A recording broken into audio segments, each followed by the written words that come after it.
2008 நாடோடி மன்னன்ற படம் மூலமாக பிலிமினிஸ்டர் ஆனந்தன் அவர்கள் பிஆர்ஓவா புரட்சித் தலைவர் எம்ஜிஆர் அவர்களால் ஆரம் வீரப்பன் படம் அதில் அறிமுகப்படுத்தப்பட்டார்.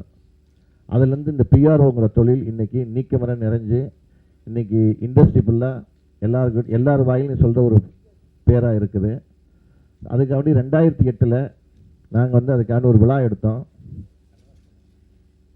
நடிச்சிருக்காங்க, எத்தனை பேர் டைரக்ட் பண்ணியிருக்காங்க, எத்தனை பேர் புது உறவுங்கிறத ஒரு தகவல் களஞ்சியமாக இன்றைக்கி வரைக்கும் ஒரு வீட்டில் இருந்த மணிக்கு உடம்பு முடியாத நிலையில் பண்ணிகிட்ருக்கிறாரோ அவர்கிட்ட உதவியாளராக இருந்தவர் தான் கிளாமர் கிருஷ்ணமூர்த்தி.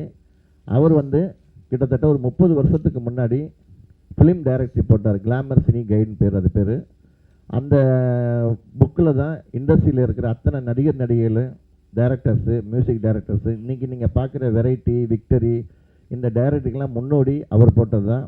ஸோ அதுக்கப்புறம் அந்த டைரியை ஃபாலோ பண்ணி இன்றைக்கி வெளியில் இருக்கவங்களாம் நிறைய பேர் அதை போட ஆரம்பிச்சிட்டாங்க. ஸோ இண்டஸ்ட்ரியில் இருக்கிறவங்களுக்கு அது பயனடையுதோ இல்லையோ, வெளியில் இருக்கவங்க அது பயனடைஞ்சிட்ருக்குது. அதனால் பிஆர்ஓ யூனியன் சார்பில் தமிழ் சினித்திரை ஃபிலிம் டைரக்டரி அப்படிங்கிற ஒரு பேரில் நாங்கள் டைரக்டரி போடலான்னு பிளான் பண்ணி கிட்டத்தட்ட ஒரு 6 மாதமாக இதுக்கான வேலை நடந்துட்டு இருந்தது. இப்போ அந்த டைரக்டரியை யூனியன் சார்பில் போடுறதுக்காக பண்ணியிருக்கோம்.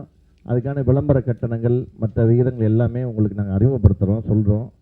இந்த டைரிக்கு இன்சார்ஜாக, ஏன்னா எங்களில் எல்லாருமே இப்போ டைமண்ட் பாபு சார் ஆகட்டும், மௌனரவி ஆகட்டும், நிகில் முருகன் ஆகட்டும், சிங்காரவேல் ஆகட்டும், ரியாஸ் ஆகட்டும், சுரேஷ் சந்திரா, அதே மாதிரி செல்வகுமார், ஜானு, சுந்தர் எல்லாமே பிஸியாக தான் இருக்கிறாங்க.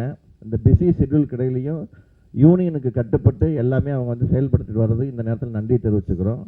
அவங்களும் இதிலேருந்து எல்லாம் பணியாற்றிட்டு இருக்கிறாங்க. ஸோ இந்த டைரிக்காக வேண்டி நாங்கள் மிஸ்டர் ராமானுஜம்ங்கிறவரை நியமிச்சிருக்கிறோம். ஆனால் இது நீங்கள் செக்கு கொடுக்குறதா இருந்தால் ஒன்லி செக்கு தான் வாங்க போகிறோம். அது யூனியன் பேரில் தான் நீங்கள் கொடுக்கணும் அப்படிங்கிறது தான் எல்லாருக்கும் தெரியப்படுத்த போகிறோம்.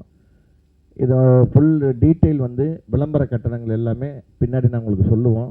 ஏன்னா அதுக்கான வேலை நடந்துட்டுருக்கு. ஏப்ரல் மாதம் 30ஆம் தேதி இந்த டைரியை வெளியிடலான்னு இருக்கோம்.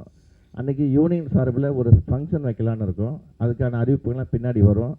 ஸோ இதை நீங்கள் எல்லாருக்கிட்டையும் இண்டஸ்ட்ரி கொண்டு போகிறதுக்காக அந்த இன்டர்நெட் மீட்டிங்கை நாங்கள் வச்சுருக்கோம். ஸோ உங்களால் நாங்கள், எங்களால் நீங்கள்ங்கிற மாதிரி நீங்கள் எங்களுக்கு இதை உறுதுணையாக இருந்து ஒத்துழைக்கணும்னு கேட்டுக்கிறோம். இந்த விஷயத்தை உங்கள்கிட்ட தெரியப்படுத்தணுங்கிறதுக்காண்டி தான் இன்றைக்கி எந்த ப்ரோக்ராம் இல்லை, நீங்கள் கொஞ்சம் லீசராக இருப்பீங்க அப்படிங்கிறதுக்காண்டி வெயிட் பண்ணி, ஏன்னா கடந்த மாதமே நாங்கள் பண்ணியிருந்தோம். அப்போ எல்லாமே பிஸி ஷெட்யூலில் இருந்ததுனால கொஞ்சம் ஃப்ரீயாக இங்கே பேசலாம் அப்படிங்கிறதுக்காக நீங்கள் செலக்ட் பண்ணியிருக்கிறோம். ஸோ இந்த இதை நீங்கள் படித்து பாருங்கள். ஒரு இண்டஸ்ட்ரிக்கு பயனுள்ளதாக நாங்கள் பண்ணலான்னு இருக்கோம். இதில் உங்களோட கான்ட்ரிபியூட் இருக்கணும். அதே மாதிரி உங்களோட இணையதளங்களில் நீங்கள் இந்த டைரியில் விளம்பரம் கொடுத்து உதவுனீங்கன்னா அதுவும் எங்களுக்கு ஒரு பேருதவியாக இருக்கும். ஆனால் எல்லாமே கம்மியான ரேட்டு தான் பண்ணியிருக்கோம். நீங்கள் மற்ற டீட்டெயில்ஸ் எல்லாம் நாங்கள் அடிக்கடி உங்கள் கூட தொடர்பு கொள்கிறோம். இது விஷயமா எதாவது நீங்கள் கேட்கணுன்னா நீங்கள் கேட்கலாம்.